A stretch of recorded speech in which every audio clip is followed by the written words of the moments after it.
Good morning, good evening, जब भी आप ये वीडियो देख रहे हैं। आज हम क्लास 12th जो आपकी हिस्ट्री के कुछ केस स्टडी क्वेश्चंस हैं उनको डिस्कस करने वाले हैं। इसमें हम मैं आपको कोई इमेज होगी या कोई पैराग्राफ होगा, पहले हम वो डिस्कस करेंगे, फिर उसके बेस पे कुछ क्वेश्चंस हैं। ये थोड़े इंपॉर्टेंट क्वेश्चंस हैं, तो कोशिश कीजिएगा कि जब एक बार डिस्कस करने के बाद इस पीडीएफ को टेलीग्राम से डाउनलोड करके एक बार खुद भी प्रैक्टिस करने की कोशिश करना। कोई भी डाउट हो तो आप मुझसे कमेंट बॉक्स में पूछ ही सकते हो। तो ये केस स्टडी बेस्ड क्वेश्चंस हैं, अलग अलग चैप्टर से। ये फर्स्ट वाला चैप्टर 4 से है, तो ऐसे अलग अलग चैप्टर्स से मैंने लिए हैं। तो मतलब तीनों बुक्स में से कुछ अलग अलग पैराग्राफ्स और इमेजेस रहेंगी जो हम डिस्कस करेंगे। So hello and welcome to success learning. I hope आप सब बहुत अच्छे होंगे।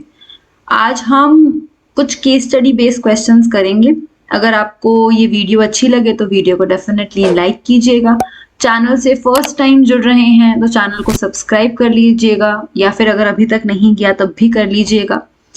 तो शुरू करते हैं केस स्टडी बेस्ड क्वेश्चंस। इससे पहले मैंने एक एजर्शन और रीजनिंग की वीडियो बनाई थी। तो अगर आप 12th के एग्जाम्स देने वाले हैं या आप 12th के एग्जाम्स के बाद जो एंट्रेंस के एग्जाम्स के लिए भी, तो वो वीडियो काफ़ी हेल्पफुल है। ऑल्दो उसमें सिर्फ 10 ही क्वेश्चंस हैं, बट वो क्वेश्चंस काफ़ी इंपॉर्टेंट और काफ़ी हेल्पफुल हैं। मैंने क्योंकि वो प्रीवियस ईयर्स और सीबीएसई के कुछ इंपॉर्टेंट क्वेश्चंस उसमें से सेलेक्ट करके डाले, तो आप वो भी देख सकते हैं, वो भी आपको काफ़ी हेल्प करेगा। तो शुरू करते हैं हमारे इस केस स्टडी बेस्ड क्वेश्चंस को। तो सबसे पहला जो क्वेश्चन है, ये एक पैराग्राफ है जो अ प्रेयर टू अग्नि, अग्नि जो गॉड ऑफ फायर माने जाते हैं। Here are 2 verses from Rigveda of Agni the god of fire. इसमें क्या लिखा है पहले ये रीड करते हैं, फिर इसको मैं आपको समझा भी दूंगी। Bring O strong one this sacrifice of ours to the god. जो ये वो सैक्रिफाइस कर रहे हैं, जो परफॉर्म कर रहा है, क्योंकि सैक्रिफाइसेस ब्राह्मण्स परफॉर्म करते थे। जब मैंने चैप्टर भी एक्सप्लेन किया तब भी मैंने आपको चैप्टर 4 में बताया था कि जो क्षत्रिय हैं, ब्राह्मण हैं, वैश्य हैं, शूद्र हैं, उनकी ड्यूटीज डिस्क्राइब की गई थी कि वो क्या क्या चीजें परफॉर्म करते हैं। तो जो ब्राह्मण्स हैं वो सैक्रिफाइसेस परफॉर्म करते थे, जो किंग्स होते थे वो सैक्रिफाइसेस को करवाया करते थे। तो वो कह रहे हैं कि जो सैक्रिफाइस परफॉर्म कर रहा है उसको, कि जो स्ट्रॉन्ग वन, सैक्रिफाइस करो हमारे भगवान को, a wise one as liberal giver, जो हमें देंगे। Bestow on us O priest, जो मैंने आपको बताया कि ब्राह्मण कर रहे हैं, abundant food. Agni obtained by sacrificing, जब हम सैक्रिफाइस करेंगे तो हमें बहुत सारा अबंडेंस में फूड मिलेगा, हमें वेल्थ मिलेगी। Procure O Agni for ever to him who pays to you, जो भी आपको ये गिफ्ट देता है, जो भी आपका ये यज्ञ करता है आपकी फायर में, उसको आप हमेशा abundant of food, abundant of wealth provide करना। आप उसे nourishment of wonderful cow, cow एक बहुत इंपॉर्टेंट एनिमल माना जाता है क्योंकि काउ से हमें मिल्क मिलता था, और मिल्क से ना जाने कितने ही प्रोडक्ट्स बनते हैं। तो a wonderful cow, may a son of ours offsprings that continue our line, मतलब जो भी हमारे बच्चे हैं, हमारे आने वाली जो भी जनरेशन्स हैं, उन सब पे आप अपनी जो ये अबंडेंस ऑफ वेल्थ और ये जो आप हमें अबंडेंट ऑफ फूड दे रहे हैं, ये हमेशा हमारे सन, हमारे आने वाली ऑफ स्प्रिंग्स को भी प्रोवाइड करना। ये वर्सेस एक स्पेशल काइंड ऑफ संस्कृत जो कि वैदिक संस्कृत है, उसमें कंपोज किए गए थे। ये तो इसमें इंग्लिश में लिखे हैं ना, ट्रांसलेटेड, बट ये एक्चुअल में वैदिक संस्कृत में लिखे गए थे। एंड ये प्रीस्ट जो ब्राह्मण होते थे वो अपने आगे वाले जो सन और उनके आगे बच्चों को पढ़ाया करते थे, क्योंकि अब उन्होंने भी ब्राह्मण बनना है। और उन्हें कैसे पढ़ाया जाता था? ओरली पढ़ाया जाता था ये सब कुछ। बाद में ये सब कुछ लिखा जाने लगा। इवन जैसे हमने भक्ति सूफी में और फिर महाभारत के चैप्टर में भी देखा था कि बाद में ये सब कुछ लिखा जाने लगा था, पहले सब कुछ ओरली ही होता था। तो तब तक ये ओरली ही था जो उनको पढ़ाया जा रहा था। तो ये था आपका पूरा। अब हम एक बार क्वेश्चन शुरू करते हैं अपने। तो फर्स्ट क्वेश्चन कह रहा है, Vedic Sanskrit is considered to be important. जब एमसीक्यू सॉल्व कर रहे हैं हम ऐसे वाले, तो एक बार पैराग्राफ पढ़ लिया। कभी कभी ना ट्रांसलेशन थोड़ी ज्यादा हाई क्लास इंग्लिश वाली भी होती है, मैं मना नहीं कर रही। हमने कितनी बार ऐसा होता है हमने सारे सोर्सेज नहीं पढ़े हुए होते, तो हम जब अगर एग्जाम में कोई नया सोर्स बॉक्स देख लेते हैं जो हमने शायद छोड़ दिया था तो हम थोड़ा सा नर्वस हो जाते हैं, बट ज़रूरी नहीं है कि सारा कुछ आपको इसी बॉक्स में से आए, कुछ आपके चैप्टर की नॉलेज में से भी आता है, वो तो आपको अभी तक आप देख ही चुके होंगे अगर आपने प्रैक्टिस की है एमसीक्यू। बट एमसीक्यू ना एलिमिनेशन मेथड यूज करना, जैसे अभी अगर हम ये क्वेश्चन देखें, Vedic Sanskrit is considered to be important, जो वैदिक संस्कृत जिसमें ये कंपोज किया गया था उसको इम्पोर्टेंट क्यों माना जाता है? It was a language of common people, ऐसा तो कहीं लिखा नहीं। और वैसे भी ये संस्कृत जो लैंग्वेज होती थी कि हमने बुक के चैप्टर्स में पढ़ा है कि काफी सारे लोग होते थे जो नहीं बोलते थे संस्कृत, तो एलिमिनेशन हम उनको क्रॉस करेंगे जो हमें लगता है कि शायद सही नहीं होंगे। Vedic verses were written in Sanskrit, हाँ बात सही लग रही है, बट बाकी के पॉइंट्स देखते हैं। Sanskrit was not spoken by Brahmans, ओहो ये तो बिल्कुल ही गलत ऑप्शन है। Sanskrit was the major language of South India, ऐसी कहीं बात नहीं हुई है कि संस्कृत मेजर लैंग्वेज थी साउथ इंडिया की, ये स्पेसिफिक स्टेट वाइज आपके ना इस बॉक्स में मेंशन है, ना हमने कहीं ये चीज मेंशन की है। तो आंसर आपका है Vedic verses were written in Sanskrit, and as per your box जो अभी हमने ऊपर डिस्कस किया है उसमें भी ये साफ दर्शाया जा रहा है कि इन वर्सेस को संस्कृत में, दैट टू वैदिक संस्कृत में लिखा गया था। तो Vedic verses were written in Sanskrit, यही आपका आंसर है और यही बात सही है। इसीलिए ये इम्पॉर्टेंट है वैदिक संस्कृत, क्योंकि इसमें छंद जो वर्सेस होते थे वो लिखे जाते थे। अगला क्वेश्चन देखते हैं, why were sacrifices perform during वैदिक पीरियड, जो हमने अभी ऊपर ये पढ़ा कि ये सैक्रिफाइस परफॉर्म कर रहे थे, यहाँ पे भी ये टर्म लिखी है दिस सैक्रिफाइस ऑफ आर्स। तो जो ये सैक्रिफाइस परफॉर्म कर रहे हैं ये वैदिक पीरियड में क्यों परफॉर्म किए जाते थे? आप क्या कहेंगे कि इन्हें क्यों परफॉर्म किया जाता था? For the birth of daughters, for the birth of sons, for spiritual satisfaction, for seeking the blessing of Buddha. तो बुद्धा की तो कहीं बात ही नहीं हो रही है, यहाँ पे प्रीस्ट्स यानी कि ब्राह्मण्स की बात हो रही है, तो ये तो गलत हो जाता है। बर्थ ऑफ डॉटर्स नहीं, फॉर स्पिरिचुअल सेटिस्फैक्शन नहीं, यहाँ पे बर्थ ऑफ सन्स का आंसर ठीक होगा। ऑल्दो आप कह सकते हो कि ये डायरेक्टली पैराग्राफ में नहीं लिखा, पैराग्राफ में तो वेल्थ और अबंडेंस ऑफ फूड ये टर्म्स मेंशन है, बट फिर भी बर्थ ऑफ सन्स भी इसमें आएगा क्योंकि यहाँ पे लिखी हुई ये टर्म है, इनडायरेक्ट है, बट आप अगर ध्यान से समझोगे तो आपको समझ आएगा। Maybe are sons and offsprings continue line, उनको भी आप ये प्रोवाइड करो। तो इसमें डॉटर्स की बात नहीं हो रही है और सन्स की बात हो रही है, क्योंकि हमारे यहाँ पे वैसे भी male dominating society patriarchy follow की जाती थी, तो इसमें डॉटर्स और स्पिरिचुअल सेटिस्फैक्शन या बुद्धा की बात नहीं हो रही। या तो अबंडेंस की अगर क्वेश्चन में ऑप्शन हो तो अबंडेंस भी आप लिख सकते हो, बट इन ऑप्शंस में से बेस्ट ऑप्शन है for the birth of sons. अगले क्वेश्चन पे चलते हैं, चूज द करेक्ट ऑप्शन।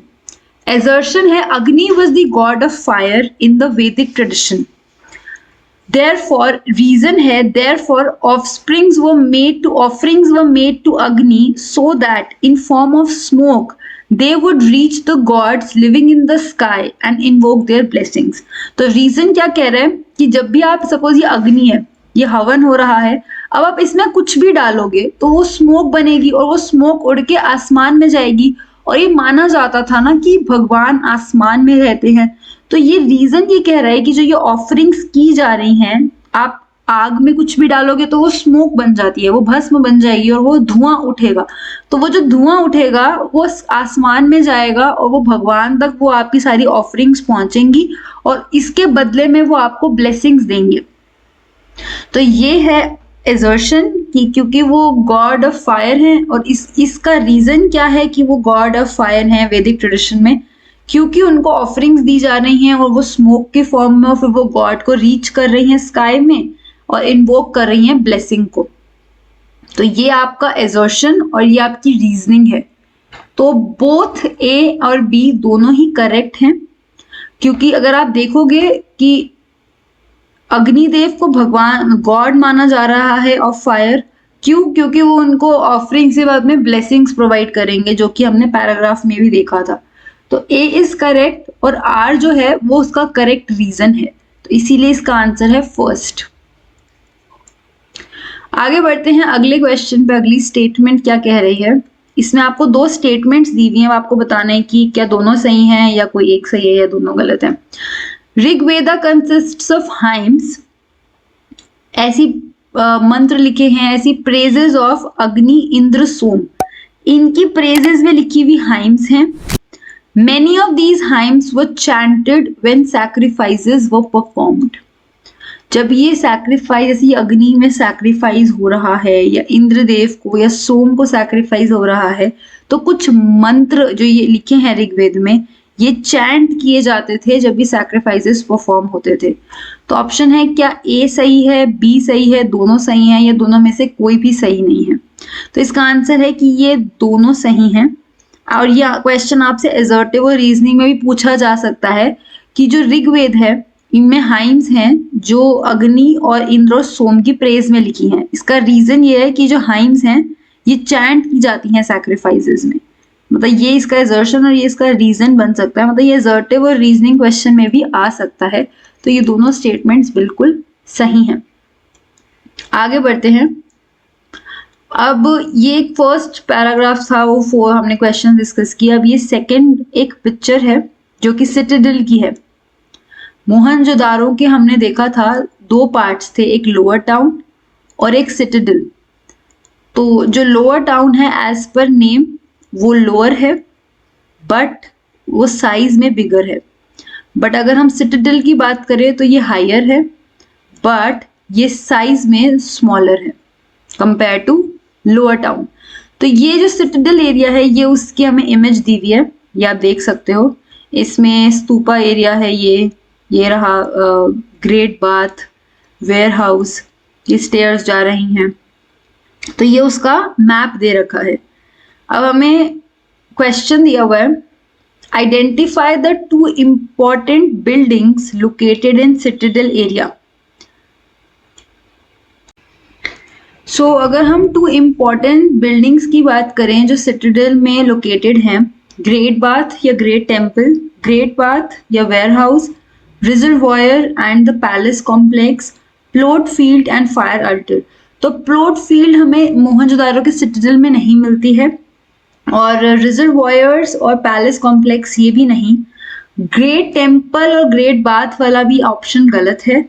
तो हमें जो 2 चीजें मिलती हैं वो है great bath and warehouse, जो कि आप यहाँ पे देख भी सकते हो। ये है वेयर हाउस और ये है ग्रेट बाथ, और इन दोनों स्ट्रक्चर्स को हमने चैप्टर में भी काफी डिटेल में पढ़ा है। नेक्स्ट क्वेश्चन पे बढ़ते हैं। According to the assumption of most of the historians the purpose of great bath must have been, क्योंकि स्क्रिप्ट पढ़ी नहीं गई है तो assumption ही होती हैं। तो मोस्ट सुटेबल assumption क्या होगी ग्रेट बाथ की? वॉशिंग क्लॉथ्स, कपड़े धोना, bathing space for women, ritual bathing, leisure bathing for the Roman, like Roman baths, जो लेजर टाइम में अपने रोमन बाथ हमें जो रोमन टाइम्स में वहां पे मिले हैं, क्या ये उसी तरीके के लेजर बेदिंग के लिए यूज किया जाता था या वॉशिंग के लिए या बेदिंग फॉर वुमेन या रिचुअल बेदिंग, किस पर्पस के लिए इस चीज को यूज किया जाता था?